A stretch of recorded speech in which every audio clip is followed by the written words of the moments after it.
네, 이게 그 김성태 회장에 대한 공소장이고요. 그다음에 오른쪽이 김성태 회장에 대한 판결문인데 죄명을 보시면 일단은 공소장에는 특정 경제범죄 가중처벌 아주 센 거로 기소를 했고, 그다음에 여기 주가 조작 관련된 자본시장과 금융투자업에 관한 법률 위반 또 들어 있습니다. 네. 근데 오른쪽 보니까 그냥 단순 업무상 배임 업무상 횡령으로 되어 있고요. 그다음에 주가 조작 관련된 것이 빠져 있는데 네. 이 경위를 좀 아시나요?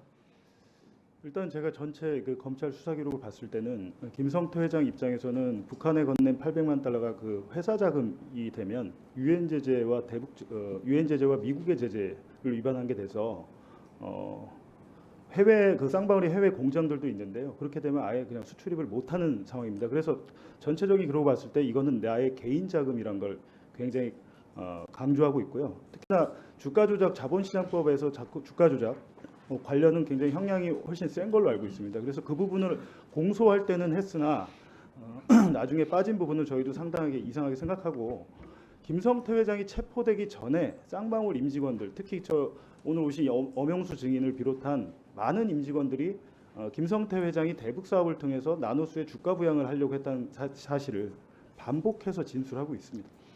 그러니까요. 그 나노스 주가 조작 혹은 주가 부양 관련해서 김성태 회장 측이 최소 1,000억 이상의 수익을 올렸다라고 하는 그 견해도 있고, 실제로 아까 전환사채라든가 등등 해서 네. 그렇게도 보이는데 제가 볼 땐 그것이 핵심이거든요. 불법 수익이 50억 이상만 돼도 엄청난 처벌을 받게 되는데 이것이 쑥 뒤로 밀려지고 빠지게 된 그런 거에 대해서 도저히 납득이 할 수가 없어서 한번 여쭤보는 거고요. 그래서 그 검찰이 수사 기록에 수사 기록 중 일부를 법원에 증거 기록으로 낼 때 뭐 최근에 나온 그 김건희 여사의 도이치모터스 그 관련해서 증권선물거래위원회 시세 조정 분석 그 데이터가 있잖아요. 네, 해야죠. 예. 그거에 대해서 마찬가지로 쌍방울 그룹에 대해서 검찰이 의뢰를 했습니다. 증권선물위원회. 근데 그 네. 결과물을 법원에 제출 안 했어요. 그래서 제가 드린 말씀은 김성태 회장은 그 주식을 특이하게 갖고 있거든요. 나노스는 92%가 김성태 회장 본인과 특수관계자들의 그 주식이었기 때문에 그것을 이제 판사는 팔지 않았기 때문에 그 이익 실현을 안 했다고 하는데, 엄영수 비서실장 진술한 걸 제가 보니까 2019년 9월 국제대회, 7월 국제대회 이후에 나노스의 주가가 상당히 올라서 그 김성태 회장이 자기가 갖고 있는 그 주식에 대해서 담보대출, 주가가 오르면 담보대출도 더 많이 받을 수 있어서 그 돈으로 북한에 200만 달러를 보냈다고 저기 엄영수 증인이 얘기를 했더군요. 예. 다음 PPT 한번 보시죠. 그러니까 이걸 보신 것 같아요. 엄영수의 검찰 신문조서 보면 검사가 쌍방울 그룹에서 합의서 체계로 IR 자료를 만들었는가요? 엄영수 왈 주가 부양을 위한 IR 자료가 만들었고 당시 촬영한 영상으로 IR 자료를 만들어서 주가를 부양하려 했습니다. 본인이 이렇게 검찰에서 답변을 했고요. 다음 번이요. 예, 또 그렇습니다. 예, 진술인은 북한에 왜 50억 원을 줘야 하는지 들은 것이 있나요? 그랬더니 빨간색 밑줄 그은 그때 김성태 회장이 북한하고 합의한 것을 가지고 IR을 하면서 PR을 하고 다녔습니다. 그래서 나노스 주가도 움직였고요. 그리고 아까 제가 처음 보여드린 대로 한 달도 안 되어서 5,000원짜리가 9,000원이 된 거 아니겠습니까? 다음 번이요. 다음 번 없고, 그 다음에 엄영수 씨가 또 법정에서 검사의 물음에 대해서 주가 조작 나노스 자료를 토대로 주가 부양을 하려 했다. 법정에서도 똑같은 증언을 한 것이죠.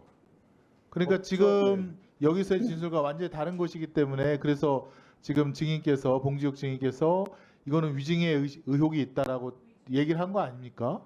그러니까 나노스의 IR 리포트라는 것은 김태균 씨, 그 해외 투자를 유치하려는 김태균 씨가 보니까 자기가 만들었다고 증언을 했고 판결이 그대로 그냥 그게 증언 인용이 되는데 그것도 사실이 아닙니다.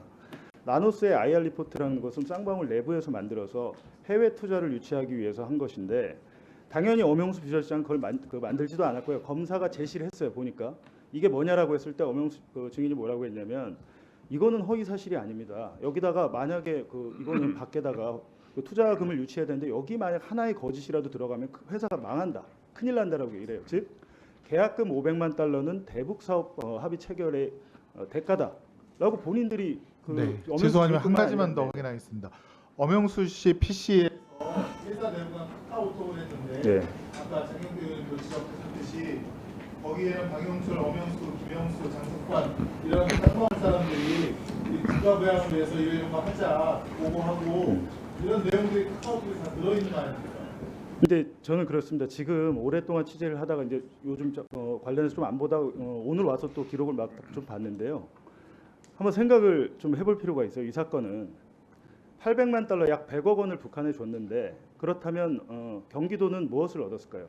제가 기록을 보니까 경기도가 그렇다면 100억 원을 줬는데 이재명 지사가 방북을 하든지 아니면 북한으로부터 어떤 대가를 하나라도 받아야 되는데 경기도가 얻은 것은 없고 오히려 사건은 어떻게 돼 있냐면 이화영 부지사가 2019년 1월 17일에 쌍방울과 그 북한이 MOU를 처음 맺을 때 들어갔더니 당신이 여기 왜 오냐 북한 측에서 당장 나가라고 했다는 거예요. 저는 이런 것들이 너무도 이상하다. 그렇다면 그 쌍방울은 북한과 만약에 대납을 하려고 했다면 돈만 주면 되지 왜 대북 합의서를 맺느냐는 겁니다. 히토리 나노스 네이 만드는 그룹이 나노스라는 회사는 휴대폰 그 광학 카메라의 모듈 만드는 곳인데 히토류 광물 자원과 도대체 무슨 상관이 있으며 그걸 만약에 북한에서 하라고 한다고 해도 쌍방울 그룹이 그걸 할 능력이 됩니까? 쌍방울 그룹의 사업 계획서 자체가 만들 때 인터넷을 보고 만들었어요. 애초에 이분들은 제가 볼 때는 제가 여기서 오늘 언급이 안 되던데 KH 그룹의 배상윤 회장이 지금 공범인데 해외 도주에 있습니다. 배상윤 회장과 김성태 회장은 2016년에 이미 쌍방울을 인수하면서 주가 조작을 한 것 때문에 징역형의 선고를 받은 공범들이에요. 근데 이 사건에 똑같이 그 두 사람이 들어와 있고 현재 배상윤 회장은 또 자기 회사 계열사의 주가 조작을 한 혐의로 지금 그 수사 선성이 올라 있습니다. 정리 좀 해주시죠.